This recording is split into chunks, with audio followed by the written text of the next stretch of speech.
নমস্কাৰ বন্ধুসকল, আপোনালোকক আকৌ এবাৰ মেমুজ ব্লগলৈ স্বাগতম জনাইছোঁ। আজি মই এটা নতুন ৰেচিপি লৈ আহিছোঁ। ঘৰুৱাভাৱে বিৰিয়ানী বনাম। হোটেলৰ বিৰিয়ানী নহয়, মই ঘৰুৱাভাৱে কেনেকৈ বিৰিয়ানী বনাওঁ সেইটো দেখাম আজি। মই তাৰ কাৰণে লৈছোঁ এটা আলু, দুটা কণী, দুটা বিলাহী, পিঁয়াজ 4টামান, এইখিনি আদা নহৰু পেষ্ট, এইখিনি চিকেন আৰু এইখিনি মই বাসমতি চাউলটো অকণমান তিয়াই থৈ ধুই থৈ দিছোঁ, মানে পানীটো যাবৰ কাৰণে। পানীটো আগতে গ'লে শুকান হৈ থাকিলে চাউলটো বনাবলৈ ভাল হয়। এতিয়া চাওকচোন মই কেনেকৈ বনাওঁ। এতিয়া মই চিকেনখিনি অকণমান হালধি নিমখ মই দি লৈছোঁ। এয়া হালধি আৰু নিমখ দিছোঁ আৰু অকণমান তেল দিছোঁ। তেল দি অকণমান সময় 5 মিনিটমান মেৰিনেট কৰি থৈ দিম। তাৰপিছত মই এইটো ফ্ৰাই কৰি ল'ম। সাধাৰণ ফ্ৰাই কৰি লৈহে মই বিৰিয়ানী দিম। ইয়াত আৰু অকণমান মই আদা নহৰু পেষ্ট অকণমান দি দিছোঁ, বেছি নিদিওঁ। অকণমান এয়া আদা নহৰু পেষ্ট দিছোঁ আৰু অকণমান এয়া জিৰা গুড়ি দিছোঁ। এইখিনি এতিয়া মই এনেকৈ মেৰিনেট কৰি অলপ সময় থৈ দিম। এয়া মই কেৰাহীটো গৰম হ'ব দিছোঁ, অকণমান তেল দিছোঁ। এতিয়া মই ইয়াতে আলুখিনি অলপ ফ্ৰাই কৰি লওঁ। আলু মই মাত্ৰ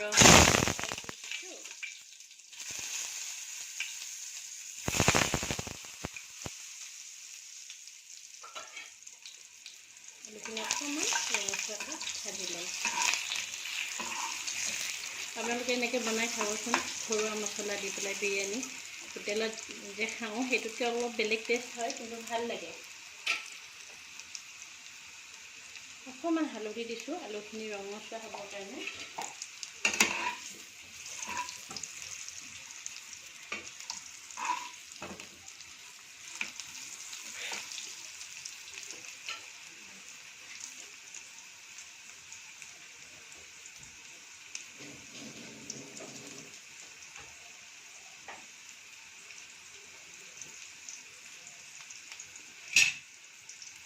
মই কণী দুটাও অকণমান ভাজি ল'ম।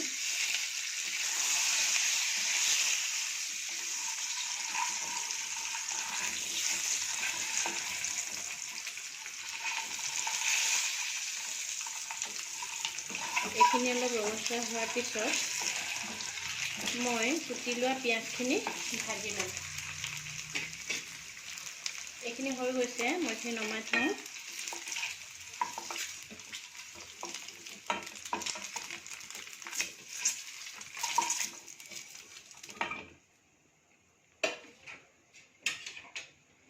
এতিয়া মই এই কুটি লোৱা পিঁয়াজখিনি ৰঙচুৱাকৈ ভাজি ল'ম। গোটেইখিনি পিঁয়াজে দি দিছোঁ।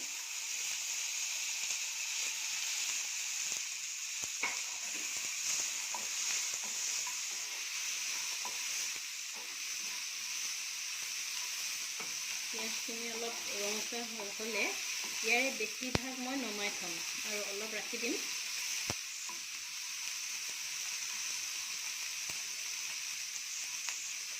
এইখিনি অলপ ৰঙচুৱা হৈ লওক।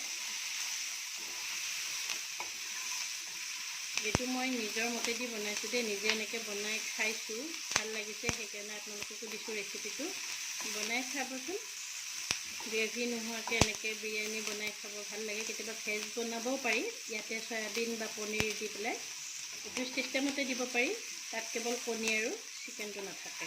তাত আপোনালোকে তাৰ পৰিৱৰ্তে পনীৰ নাইবা ডাঙৰ চয়াবিনটো যে সেইটো বেছি টেষ্টি লাগে। সৰু চয়াবিনটো নহয়, কিন্তু অলপ ডাঙৰ যে থাকে সেইটো ভাল লাগে বেছি।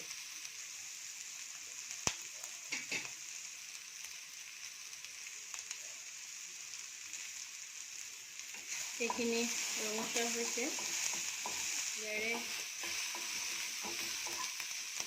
ইয়াৰে মই এতিয়া পিঁয়াজখিনি মই নমাই থ'ম।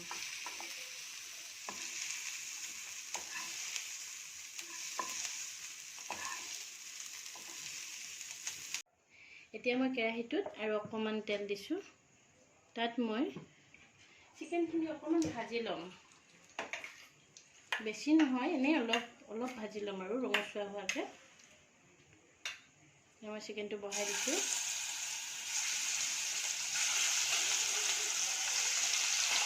মই চিকেনৰ পিচটো বেছি ডাঙৰ কৰা নাই, মই ডাঙৰ কৰিলে ইমান ভাল নাপাওঁ, টেষ্টি নাপাওঁ, সেইকাৰণে।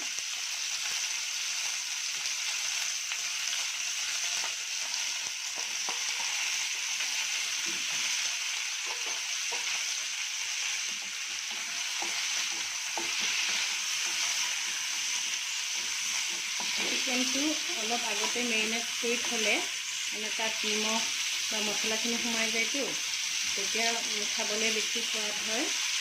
নহ'লে বিৰিয়ানীত মানে বেছি গ্ৰেভি নাথাকে যে চিকেনটো সোৱাদটো নাহে। কিন্তু মেৰিনেট কৰি যদি খোৱা যায় তেতিয়া টেষ্টটো ভাল আহে। আৰু মেৰিনেট কৰোঁতে আপোনালোকে দৈ দিব পাৰে। আজি মোৰ দৈ নাই, সেইকাৰণে মোৰ দিয়া নহ'লে, কিন্তু দৈ দিলে ভাল হয়। মেৰিনেট কৰিলে দৈ দিলে মানে চিকেনৰ যিটো ফেট সেইটো নোহোৱা হয় আৰু টেষ্টটো আহে, প্লাছ কালাৰো আহে। এয়া চাওক, চিকেনখিনি আমাৰ ধুনীয়াকৈ ৰঙা হৈছে। এতিয়া মই এইখিনি নমাই থওঁ।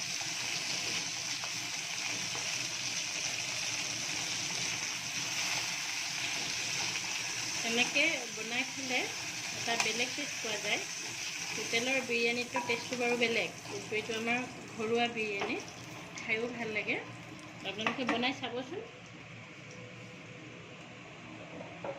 ইয়াতে এইবাৰ মই অকণমান তেল আছে, সেইকাৰণে বেছি তেল নিদিওঁ, অকণমান দিছোঁ। এইবাৰ শুকান জলকীয়াটো দি দিছোঁ।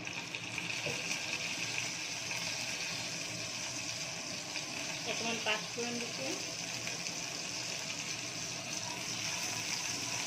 এতিয়া মই ইয়াতে বিলাহীখিনি ভাজি ল'ম।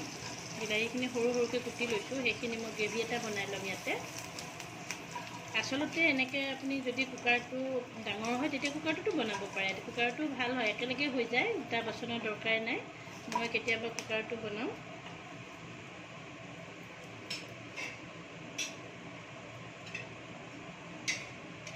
এইখিনি তেলখিনি গৰম হৈছে, মই এই কুটি লোৱা বিলাহীখিনি ইয়াতে দি দিম।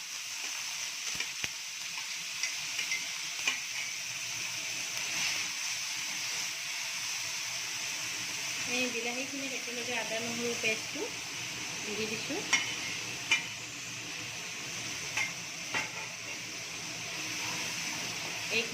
এইখিনি দি যিখিনি গ্ৰেভি হ'ব, সেইটো আমাৰ বিৰিয়ানীখিনি খাই ভাল লাগিব। নহ'লে শুকান শুকান হৈ যাবতো, সেইকাৰণে বিলাহী গ্ৰেভিটো মই এনেকৈ বনাই লওঁ। ইয়াত অকণমান নিমখ দিব, সোৱাদৰ জোখত দিব আপোনালোকে। অকণমান হালধি আৰু অকণমান জিৰা, এইখিনি দি বিলাহীটোৰ গ্ৰেভি বনাই লওঁ।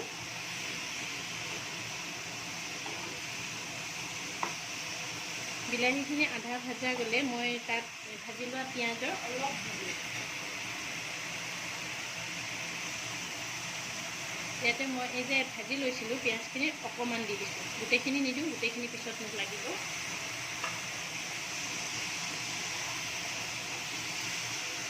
এতিয়া মই বিলাহীখিনি অকণমান ঢাকনি দি সিজিব দিওঁ। এয়া চাওক, আমাৰ বিলাহীখিনি ধুনীয়াকৈ সিজিছে।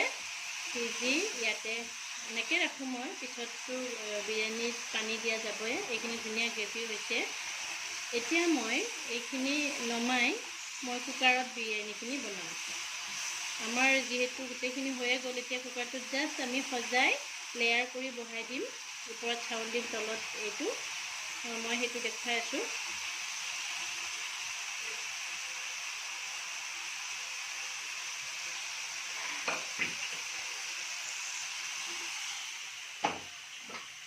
এতিয়া মই কুকাৰটো বহাই লৈছোঁ। ইয়াতে মই এই বিলাহীৰ গ্ৰেভিখিনি দি দিম। এয়া কুকাৰটোত মই এইবাৰ তেল নিদিওঁ, ডাইৰেক্ট এই যে বিলাহীখিনি বনাই লৈছিলোঁ ইয়াতে মই বহাই দিম। বহাই দি এনেকৈ তলত দি দিম। ইয়াৰে ওপৰত মই চাউলখিনি আধা অংশ দিম, গোটেই নহয়। এইখিনি চাউল ধুনীয়া হৈছে, মই অকণমান তিয়াই থৈ আগতীয়াকৈ ধুই থৈছোঁ। এতিয়া চাউল এটা এটা হৈ গৈছে ধুনীয়া। বিৰিয়ানীখিনি দেখিবলৈও ধুনীয়া হ'ব, খায়ো ভাল লাগিব। এইটো বাচমতি চাউলটো মই দিছোঁ।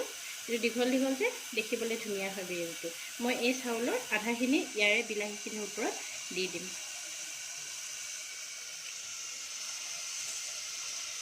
এইখিনি কৰোঁতে আপোনালোকে গেছটো সিমত থ'ব। এতিয়া আধা চাউল দিলোঁ, ইয়াৰে ওপৰত মই এয়া যে আলু কণী আছিলে, আলু কণীখিনি বহাই দিম।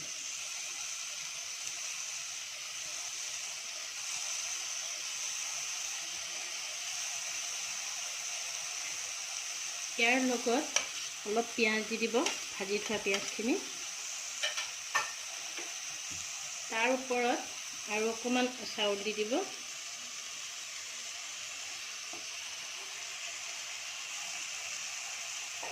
এইবাৰ আমি ভাজি থোৱা চিকেনখিনি দি দিম। চিকেনখিনি ইয়াৰ ওপৰত দিম। চিকেন আপোনালোকে ডাঙৰ পিচ হ'লে 2 পিচ 3 পিচ দিব পাৰে। চিকেনখিনি এনেকৈ সজাই দিব ধুনীয়াকৈ।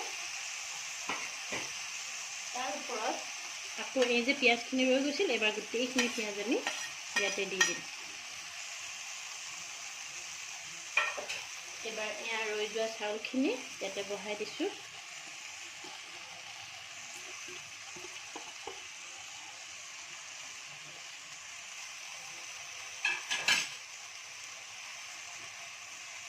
এনেকৈ সজাই দি এতিয়া মই ইয়াতে অলপ পানী দিম।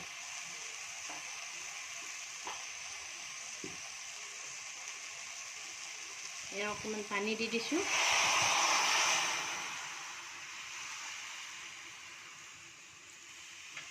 পানীটো বেছি নিদিব, বেছি দিলে আকৌ ভাতটো গেলি যাবনে, গেলি গ'লে বিৰিয়ানীটো খাই ভাল নালাগিব। গতিকে পানীটো আপোনালোকে নিজে জানিব নহয়, আন্দাজমতে দিব।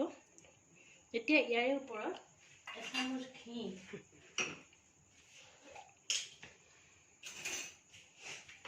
ইয়াৰ ওপৰত আমি এচামুচ ঘি দিম। ঘি দিলে সোৱাদটো ভাল হয়। বাটাৰো দিব পাৰে, মই ঘি দিছোঁ।